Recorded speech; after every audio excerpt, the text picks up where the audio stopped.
So hello, welcome back to another episode ही बोलूँगा क्योंकि ये जो लास्ट वाली वीडियो देखी आपने उसका सेकंड एपिसोड है।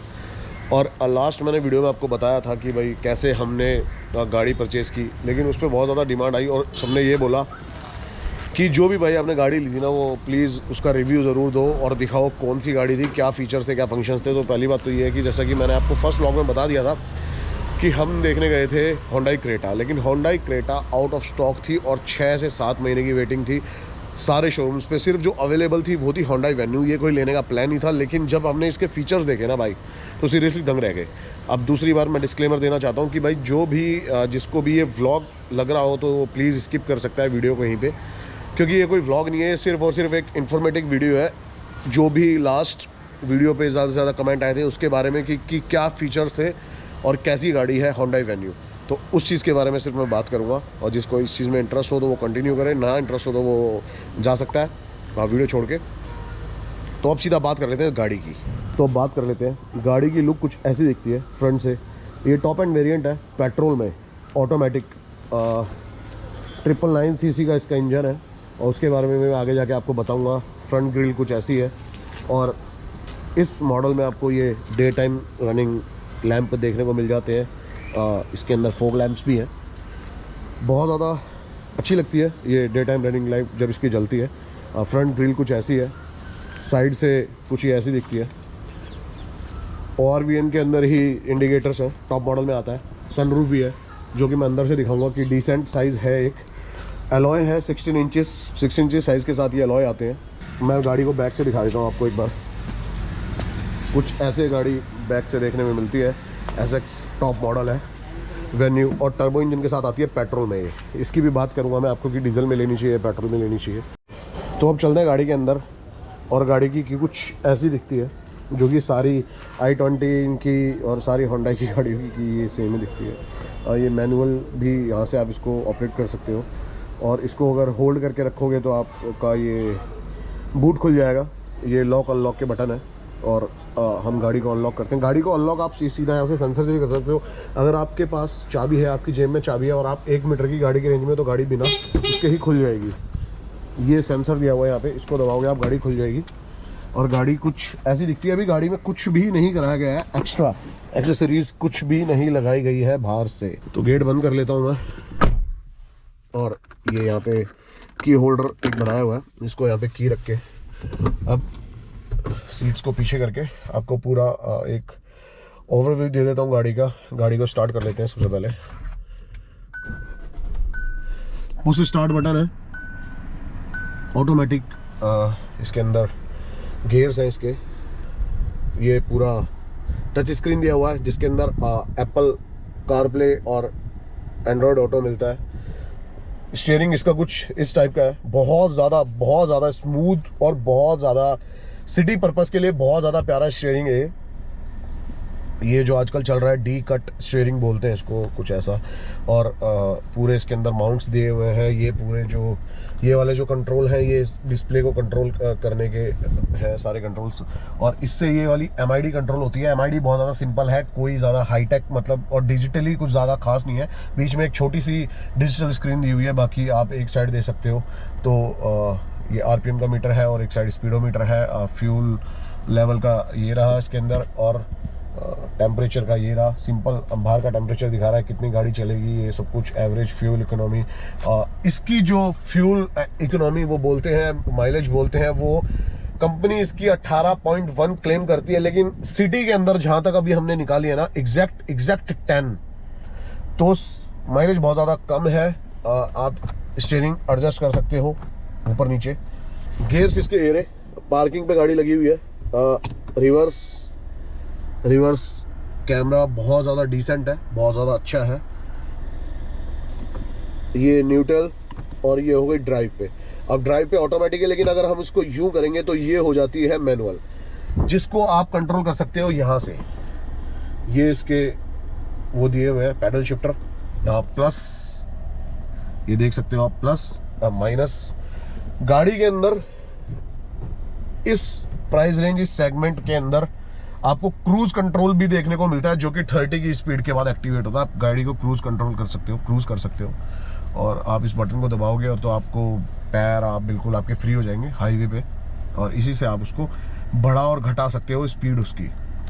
बाकी ये कुछ इसका बैक मिरर है जो कि ऑटो डिपिंग फंक्शन के साथ आता है। ये लाइट्स हैं, डिसेंट लाइट्स हैं, और ये है इसका सनरूफ जो कि एक डिसेंट साइज़ में आता है।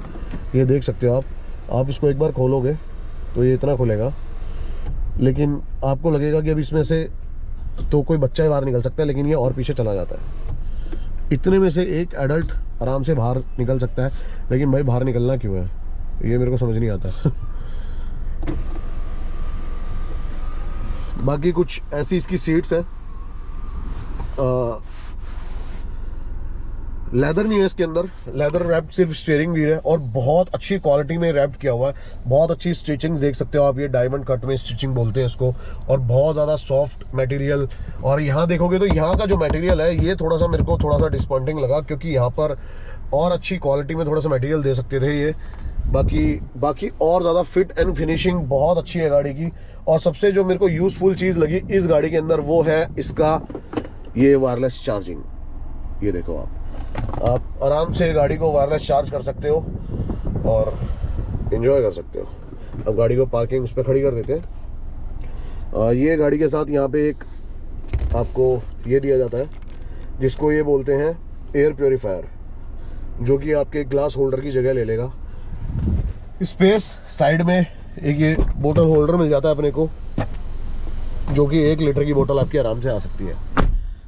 स्पीकर्स डिसेंट हैं ज़्यादा, अगर आप कंपेयर करोगे कि क्रेटा से, तो होंडा क्रेटा जितने अच्छे स्पीकर्स नहीं है, क्योंकि उसके अंदर बॉस के स्पीकर आते हैं टॉप एंड वेरिएंट में। इसमें टॉप एंड वेरिएंट में बॉस के स्पीकर नहीं, लेकिन फिर भी जो होंडा के खुद के स्पीकर्स हैं वो है। एक छोटा सा आपको यहाँ पर एक वो मिल जाएगा स्पेस, और ग्लोव बॉक्स ये रहा इसका। कुछ ग्लोव बॉक्स ज़्यादा बड़ा नहीं, डिसेंट साइज इसमें है। ऑटोमेटिक इसके क्लाइमेट कंट्रोल के साथ इसका एसी आता है, जो कि बहुत इफेक्टिव है, बहुत अच्छा एसी है।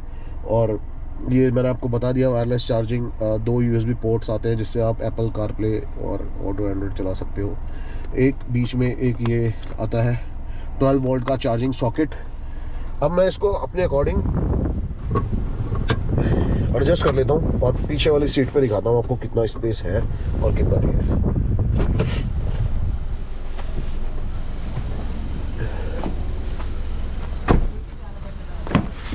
तो हम ये आगे वाली सीट मेरी उससे एडजस्ट है मेरी हाइट के अकॉर्डिंग, और 5'10" मेरी हाइट है। पीछे अगर मैं देखूँ ना तो बहुत अच्छा लेग रूम आपको मिल जाता है। आप देख ही सकते होंगे, काफ़ी अच्छा लेग रूम है। ज़्यादा आपको मतलब ऐसा नहीं लगेगा कि बहुत कम है, अच्छा लेग रूम है। और पीछे भी आपको 2 AC वेंट्स मिल जाते हैं, और एक चार्जिंग सॉकेट अगेन 12 वोल्ट की चार्जिंग के साथ मिल जाता है। पीछे वाली सीट्स कंफर्टेबली 2 बंदे मेरे जितने 5'10" के आराम से बैठ सकते हैं। लेकिन अगर आप इसमें बीच में सिर्फ एक बच्चे को बिठाओगे तो ज़्यादा सही रहेगा, क्योंकि बीच में किसी के लिए हेडरेस्ट भी नहीं दिया हुआ। साइड में 2 ही एक हेडरेस्ट हैं जो आगे और पीछे हैं। बाकी तो मैं गाड़ी का बूट स्पेस आपको एक बार चेक करा देता। तो भाई सामान थोड़ा सा बिखरा हुआ है, वो देख लेना सारा आप। और ये डिसेंट एक अमाउंट का इसके अंदर बूट स्पेस आपको मिल जाता है। ये इसकी ट्रे आ जाती है। तो टॉप एंड वेरिएंट में बहुत सारे फ़ायदे हैं। ऐसा बिल्कुल नहीं सोचना चाहिए कि भाई टॉप एंड वेरिएंट लेके हम बेस मॉडल लेके उसको टॉप वेरिएंट बना लेंगे। कंपनी खुद कुछ ऐसे फीचर्स देती है जो आप बाहर से नहीं बना सकते गाड़ी को, ऐसा। सो गाड़ी देख लो कुछ ऐसी दिखती है। ड्राइविंग मोड पे आ चुके हैं हम, और मैं एक बेहतरीन फीचर बताना भूल गया कि इस प्राइस रेंज में भी आपको ट्रैक्शन कंट्रोल का सिस्टम मिल जाता है, जो कि बहुत एक अच्छे फीचर है। अगर आप कीचड़ या फिर कभी ऐसे मड में या फिर आप स्नो में जाते हो तो ये बहुत आपके काम आता है। तो अब गाड़ी को कर लेते हैं ड्राइव मोड पे और गाड़ी की परफॉर्मेंस देखते हैं। अमेजिंग परफॉर्मेंस है, अमेजिंग। सिर्फ और सिर्फ 7.5 सेकंड्स के अंदर ये गाड़ी 0 to 100 पहुंच गई है। और मैं यही बता रहा था कि यही इस गाड़ी का CPU है, यही प्लस पॉइंट है कि ये गाड़ी की स्पीड बहुत ज़्यादा अमेजिंग है, पावर बहुत ज़्यादा अमेजिंग है। लेकिन भैया को नहीं पता था ये, और भैया ने सोचा कि ये गाड़ी अगर 1000 cc की है तो ये बहुत अच्छी फ्यूल एफिशिएंसी निकाल के देगी, लेकिन ऐसा नहीं हुआ। थॉट दैट मैंने कहा 1000 सीसी का इंजन है, सो ऑफ कोर्स ये एवरेज के मायने में तो कम से कम आज की डेट में तो स्पेशली बहुत अच्छी होगी, बट एवरेज जो है इसकी सिटी लिमिट्स के अंदर 10 से ऊपर नहीं देगी। और मैं मानता हूँ कि सेकंड सर्विस के बाद 10,000 किलोमीटर की सर्विस के बाद ये एक किलोमीटर एडिशनल होगी, तो 11 की एवरेज आप मान के चल सकते हैं सिटी के अंदर। ठीक है, लेकिन मेरी थॉट ये है भैया कि ये 12 से 13 आपको सिटी में देगी और 15 से 16 देगी आपको हाईवे पे। तो आप भैया ऑलमोस्ट 1 वीक आपने इसको चलाया, आप ज़्यादा अभी लंबा हम इसको लेके नहीं गए आई थिंक लेकिन हम प्लान कर रहे थे इसको चंडीगढ़ लेके जाने का। आप इससे मैक्सिमम रोहतक गए हो? हाँ, I have been to Rohtak. तो आप क्या मतलब आपको इसमें जो एक प्लस पॉइंट सबसे अच्छा लगा कि ये जो भी व्यूअर्स हैं हमारे, अगर इनको ये गाड़ी पे जाना चाहिए तो किस वजह से जाना चाहिए? देखिए, इसमें स्मूथनेस जो है ना, वो स्मूथनेस है इंजन में, उसमें कहीं वाइब्रेशन, नॉकिंग वगैरह इस टाइप की चीजें एग्जिस्ट नहीं करती इसमें। बड़ी गाड़ी बड़ी स्मूथ है। पिक में आपको गियर चेंज हो रहे हैं, ऑटोमेटिक गियर जो है ना इसका बिल्कुल भी लैग नहीं है, बहुत बिल्कुल भी लैग नहीं है। और एक हम चार्जिंग के लिए जो हम ढूंढते हैं ना, बार बार प्लग्स लगाते हैं, वो इसमें सबसे एक one of the best feature जो है वायरलेस चार्जिंग। हाँ, वायरलेस चार्जिंग का है कि अपना फोन आपसे ड्रॉप करना, you have to drop in the cradle और वो जो है आपका चार्ज हो जाएगा। इस प्राइस रेंज की गाड़ियों में से ऑलमोस्ट भी है, मैं सभी में बैठा हूँ, लेकिन आपको एक पर्सनली बताऊं तो इतना चिल्ड एसी और किसी गाड़ी का मैंने नहीं देखा। वो सिर्फ जाकर आपको फिर एंडेवर फॉर्च्यूनर में जाके इतना चिल्ड एसी मिलता है। एग्जैक्टली। और एक चीज मेरे को और अच्छा, आप इसका अब एक नेगेटिव पॉइंट बताओ कि आपको जो इसका नेगेटिव पॉइंट लगा। भाई नेगेटिव पॉइंट इसका एक ही है कि मेरे को लगता है कि जो स्पीड ब्रेकर जंप ज्यादा करती है, तो इसका जो सस्पेंशन है वो स्टिफ है, That I felt कि ये आपको इसका नेगेटिव पॉइंट लगा। मेरे को इसका जो नेगेटिव पॉइंट लगा वो यही लगा कि 1 लीटर का इंजन होने के बावजूद इसको थोड़ी सी एवरेज में इनको इम्प्रूव करना चाहिए था इस कंपटीशन की गाड़ी, क्योंकि और ज्यादा जो है वो एवरेज थोड़ी अच्छी दे रही हैं।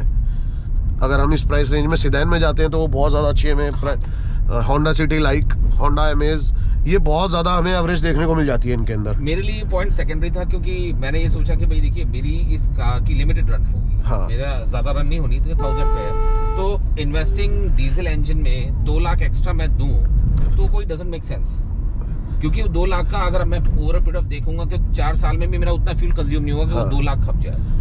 और फिर क्या है दूसरा कि उसकी जो आपकी वो 10 इयर्स के लिए मिलेगी आपको, ये 15 साल की है इसकी जो लाइफ है। सही बात है। तो वो जो उस चीज को अगर आप कंसेप्ट को ध्यान रखेंगे, तो अगर आपका कम रन है तो आप पेट्रोल इंजन के लिए जाएं, अदरवाइज आप डीजल इंजन के लिए जाएं अगर आपकी रनिंग ज्यादा है। तो दैट इज वो पॉइंट उसको कवर करता है। ये भैया ने बिल्कुल सही बोला, लेकिन अब मैं इसमें एक बात अपनी ऐड करना चाहता हूँ कि अगर आपको सिर्फ और सिर्फ ऑटोमेटिक वेरिएंट का शौक है तो ही आप इस पे जाना, वरना आप मैनुअल लो, थोड़ी सी और ज्यादा आपको एवरेज, उससे ज्यादा एवरेज देखने को मिलेगी।